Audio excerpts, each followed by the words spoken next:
What does the Bible teach about wine? The Bible implies that there are two kinds of wine. First, wine is described as a poison that will result in misery.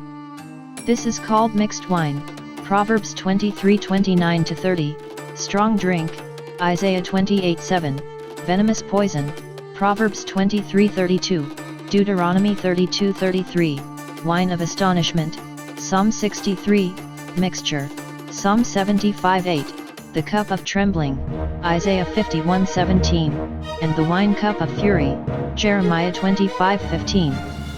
Drinkers of this type of wine are described as being sick and inflamed with wine, Hosea 7:5. Second, wine is described as a good drink, and the consequences of its use are desirable. It is called the best of the wine, Number 18:12, and new wine, Nehemiah 10:37 and 39. Wine is mentioned as part of the blessing of prosperity in the land, Genesis 27:28, Deuteronomy 11:14, as something that cheers God and man, Judges 9:13, and finally, as a drink that makes glad the heart of man, Psalms 104:15.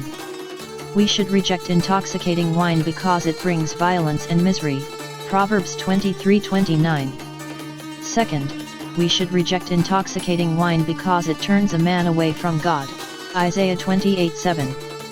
In the third place, we reject wine because it destroys life, Proverbs 23:32, Deuteronomy 32:33, Hosea 7:5.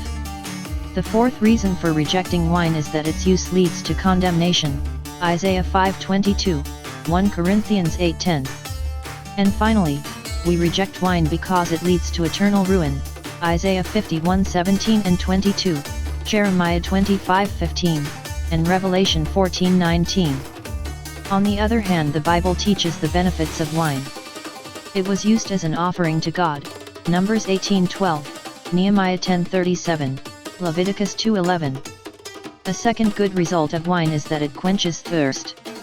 This applies the necessary refreshment to life, Genesis 27:28 and 37, Deuteronomy 7:13, Deuteronomy 11:14, and Proverbs 3:10. And finally, wine was a symbol of spiritual blessing or a symbol of the Holy Spirit, Judges 9:13, Proverbs 9:2, Song of Songs 5:1, and Ephesians 5:18. Leaven was forbidden with all sacrifices, Exodus 23:18, and 34:25. Remember, leaven or yeast was a sign of sin, and could not be present in one's home on Passover.